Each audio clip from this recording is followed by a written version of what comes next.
একটা হচ্ছে মনে রাখবা অভিষেক। হ্যাঁ, এটা একটা জাস্ট নামগুলো জাস্ট পার্টগুলো একটু দেখবা, আর কিছুই না। পার্টগুলো একটু দেখবা, তারপর খেয়াল করো, এটা একটু খেয়াল করো, এটা ইম্পর্টেন্ট পরীক্ষার জন্য। দেখো এটা 3 স্টার, ভালো করে মনে রাখতে হবে তোমার। এটা একটু খেয়াল করো যে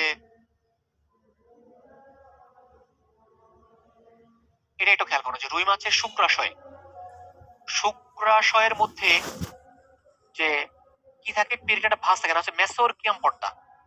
নাম হচ্ছে কি মেসোরকিয়াম পর্দা পাওয়া যায়, মেসোরকিয়াম। যে রুই মাছের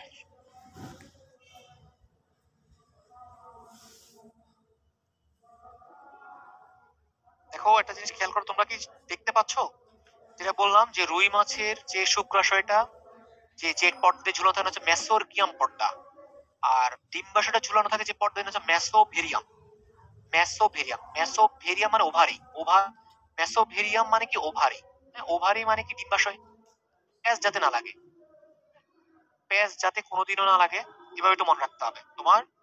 মেসোরকিয়াম তোমার শুক্রাশয় থাকে, শুক্রাশয়ের সাথে, আর ডিম্বাশয়ের সাথে মেসোভেরিয়াম মানে ওভারি থাকে, ওভারি মানে ডিম্বাশয়। এটা আমরা জানি 2 বছর বয়সে প্রজননের জন্য রেডিও খুব ইম্পর্টেন্ট, জুন জুলাই মাস বলছিলাম। হ্যাঁ, তারপর দেখো যখন প্রজননের শর্ত কি, প্রজননের শর্ত হচ্ছে দৈর্ঘ্যে 51 থেকে 70 হইতে হবে, পুরুষ মাছ হইতে হবে 60 থেকে 65, আর নদীর পানির তাপমাত্রা পরে আসছে 24 থেকে 28। আর রুই মাছ যখন নদীতে ডিম পাড়ে তখন অক্সিজেনের পরিমাণ বেশি থাকা প্রয়োজন, কারণ অক্সিজেন বেশি থাকলে সেটা তোমার যৌন গ্রন্থিকে উত্তেজিত করবে, যার কারণে তোমার কি হবে, বেশি বেশি তোমার তখন তোমার কি হবে, তোমার এই যে তখন তোমার ওদের মানে জননটা ভালো হবে আর কি। হ্যাঁ, ওদের যৌন গ্রন্থিকে উত্তেজিত করে। আর ডিম ওরা মাশাল্লাহ ডিম পাড়ার সময় কিপটামি করে না, দেখো 1 লক্ষ থেকে 4 লক্ষ ডিম পাড়ে, হিসাব করো 1 লক্ষ থেকে 4 লক্ষ।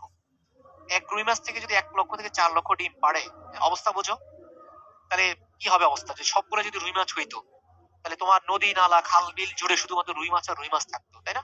তো এই কথাগুলো যা যা বললে একটু মনে রাখো, এটা একটু খেয়াল করো। এটা একটা না 3টা স্টার দিয়ে মনে রাখবা, কোনটাতে কি একটু খেয়াল করো।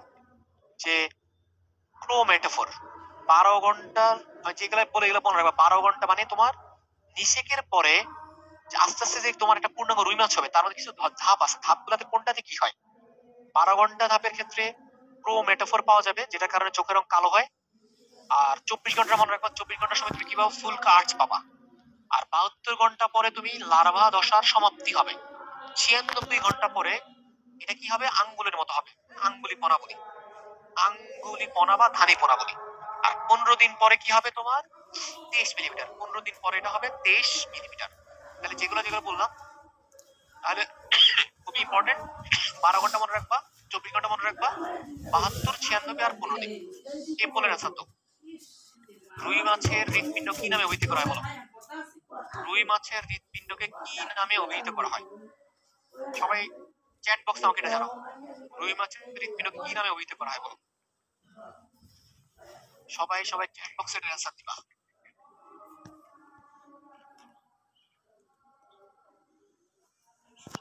ওকে, তাহলে এটা আমরা বলি শিরা হৃৎপিণ্ড বা ভেনাস হার্ট। ওকে, তাহলে এখন আমরা বইটা একটু দেখি।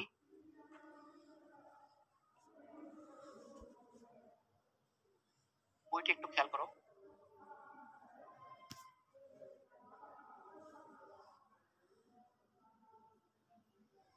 রুই মাছের পার্টটা একটু খেয়াল করো, দেখো সবাই একটু খেয়াল করো।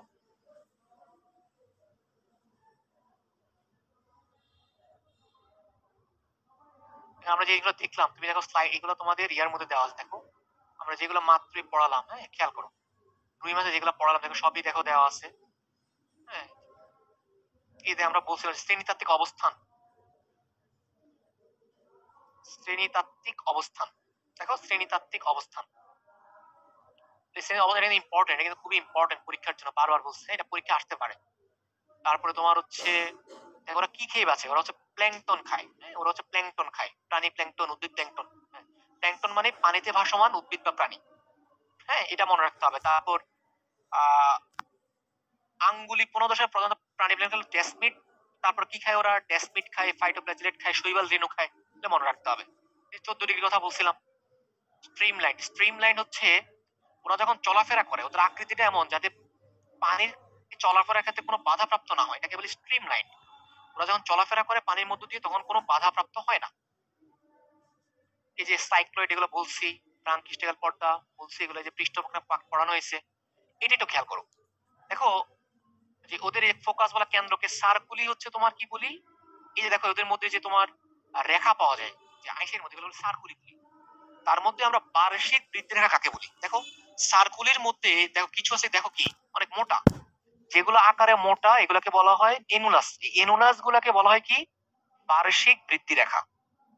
বার্ষিক বৃদ্ধি রেখা কাকে বলা হয়? এনুলাস। এটা খুব ইম্পর্টেন্ট যে তোমার সার্কুলি তো ওদের যে মানে আইসের যে স্তরগুলো সেগুলোকে সার্কুলি বলি, আর সার্কুলির মধ্যে যেগুলো স্পষ্ট মোটা, যেগুলো স্পষ্ট মোটা সেগুলোকে বলা বার্ষিক বৃদ্ধি রেখা। আর বার্ষিক বৃদ্ধি রেখাগুলোকে বলা হয় কি? বার্ষিক বৃদ্ধি রেখাগুলোকে বলা হয় এনুলাস। এটা খুব ইম্পর্টেন্ট। বার্ষিক বৃদ্ধি রেখা কোনগুলা? এনুলাস। তারপরে আসো, এগুলো পড়ানো হয়েছে। তারপরে একটু দেখো রুই মাছের রক্ত কেমন বলো? লাল। হ্যাঁ, রুই মাছে দেখো, রুই মাছে কিন্তু রক্তরস রক্তকণিকা থাকে। তার মধ্যে দেখো রক্তকণিকা দুই ধরনের, লোহিত রক্তকণিকা, শ্বেত রক্তকণিকা। হ্যাঁ, আর দুইটা রক্তকণিকা কি দেখো নিউক্লিয়াস যুক্ত। আমাদের যেমন লোহিত রক্তের নিউক্লিয়াস বিহীন, কিন্তু ওদের কিন্তু কি দুই রক্তই কিন্তু নিউক্লিয়াস যুক্ত। এটা কিন্তু ভালো করে পড়তে হবে। রক্ত হৃৎপিণ্ড আমাদের মধ্যে দেখো, আমাদের রক্ত আছে, আমাদের হৃৎপিণ্ড আছে, আমাদের রক্ত, ওদেরও ঠিক সেম। হ্যাঁ, তাহলে এবার পড়বা। বাট ওদের রক্তকণিকা দুইটা, আমাদের রক্তকণিকা কয়টা বলতো? আমাদের রক্তকণিকা তিনটা, ওদের কিন্তু দুইটা। তারপরে ভেনাস হার্ট বা শিরা হৃৎপিণ্ড আমরা পড়লাম।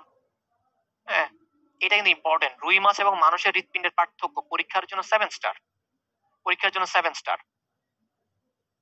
তারপরে হচ্ছে এগুলো আমরা পড়াইছি। হ্যাঁ, এটা একটু খেয়াল করো। কর্ডাল মানে কি? কর্ডাল মানে যেটা লেজে পরিবহন করে। ইলিয়াক মনে রাখবা শ্রোণিজ পাখনা। রেনাল মানে কি জানে? কি কিডনি বা বৃক্ক। প্যারেটাল মানে কি? বাইরে, মানে তোমার প্যারেটাল তো মানে দেহ প্রাচীর, বাইরে দিয়ে কি দেহ প্রাচীর। আর সিলিয়াকো মেসেন্টারিক, সিলিয়াকো মেসেন্টারিক মানে হচ্ছে তোমার কি? পৌষ্টিক নালী। সিলিয়াকো মেসেন্টারিক মানে পৌষ্টিক নালীকে মিন করে। তার মানে পৌষ্টিক নালীর আশেপাশে যেগুলো আছে, যেমন পাকস্থলী, অন্ত্র, যকৃৎ, অগ্নাশয়, মলাশয়, এগুলাকে যে ধমনী রক্ত পরিবহন করে তার নাম কি? সিলিয়াকো মেসেন্টারিক, সিলিয়াকো মেসেন্টারিক। আর সাবক্লিভিয়ানটা কোথায় পরিবহন করে? বক্ষ পাখনা, বক্ষ চক্র, এসবগুলাতে। দেখো ওদের শিরাতন্ত্র দুইটা, একটা সিস্টেমিক আর একটা পোর্টাল। আমরা দেখলাম, ছবিতে দেখছি, পড়ানো হয়েছে। হ্যাঁ, তুমি জাস্ট লাল অংশগুলো খুব ভালো করে পড়বা। হ্যাঁ, লাল গুলা, আর সবুজ গুলা যতদূর পারো রিডিং পড়বা। আর এগুলো পড়ানো হয়েছে। হ্যাঁ, শ্বাস গ্রহণ, শ্বাস ত্যাগ, এটা একটু খেয়াল করো যে এটা আবার পরীক্ষার জন্য ইম্পর্টেন্ট। রুই মাছ এবং মানুষের শ্বসন অঙ্গের পার্থক্য, এটা তোমাদের পরীক্ষার জন্য ইম্পর্টেন্ট। রুই মাছ এবং যে তোমার মানুষের শ্বসন অঙ্গের পার্থক্য, এগুলা সবই পড়ানো হয়েছে। দেখো এটা খেয়াল করো। পুরুষ রুই মাছ থেকে শুক্রাশয়, শুক্রাশয় থেকে শুক্রাণু, আর ডিম্বাশয় থেকে ডিম্বার বা ডিম, দুইটা মিলে তোমার জাইগোট হবে। জাইগোট থেকে পরিস্ফুটন, তারপর বাচ্চা, বাড়িনোপনা, ধানীপনা, আঙ্গুলিপনা, এভাবে তোমার চেঞ্জ গুলো হতে থাকবে। এগুলো পড়ানো হয়েছে কোন অবস্থায় কত, এটা ইম্পর্টেন্ট। মৎস্যখনি আমরা বলছি রুই মাছের কত ইঞ্চির নিচে তোমার ধরা যাবে না। কত? 9 ইঞ্চির নিচে। এটা খুব ইম্পর্টেন্ট যে তোমার 9 ইঞ্চির নিচে রুই মাছের পোনা বিক্রি করা যাবে না, মানে ধরা যাবে না। 9 ইঞ্চির উপরে ধরতে হবে। হ্যাঁ, 9 ইঞ্চির নিচে হলো জাটকা। হ্যাঁ, তারপরে খেয়াল করো প্রধান সার সংক্ষেপ, শব্দভিত্তিক সার সংক্ষেপ, খুব ইম্পর্টেন্ট। 7 স্টার পড়বা। ওকে, তাহলে যা যা পড়ালাম তোমাদের, যা যা পড়ালাম ইনশাল্লাহ আশা করি পারবা কিনা একটু বলো। আমি একদম কোনটা কিভাবে পড়বা সবকিছু স্টার্ট দিয়ে বলে দিচ্ছি তোমাদের, এবং তোমরা পেয়ে যাবা। সবাই আমাকে একটু বলো তোমাদের